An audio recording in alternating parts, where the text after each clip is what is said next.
Hello বন্ধুরা, তোমরা সবাই কেমন আছো? আমার এই ছোটবেলায় তোমাদের সবাইকে স্বাগত। তো দেখো আজকে আমি কি রান্না করছি। মাছ পাতুরি করছি। ওটা হচ্ছে গিয়ে বাটা মাছ আর হচ্ছে গিয়ে তেলাপিয়া মাছ, দুটো মিলিয়ে আমি পাতুরি করছি। আর এইদিকে করছি আমি ডিম পাতুরি। তো ডিম পাতুরিটা আমার মেয়ের জন্য করছি, কারণ আমার মেয়ে মাছটা খেতে একদম ভালোবাসে না। তার জন্য ডাল আর ডিম পাতুরি আমি করেছি। এই দেখো বন্ধুরা, আলু সিদ্ধ করে রেখেছি, আলুটা মাখা করব। আর ডাল আমার করা আছে।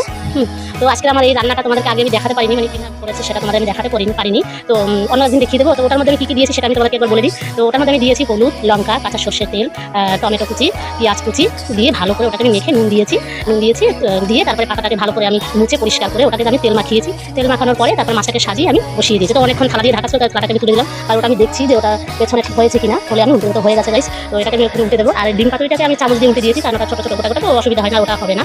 তো আজকে আমি রান্নাটা করছি। সকালবেলা আমি মেয়েকে ডিম সিদ্ধ, আলু সিদ্ধ আর ডাল করে খাইয়ে আমি স্কুলে পাঠিয়ে দিয়েছি। তো সেই স্কুলে চলে গেছে, আসবে 4:15-20 বাজবে, তখন চলে আসবে।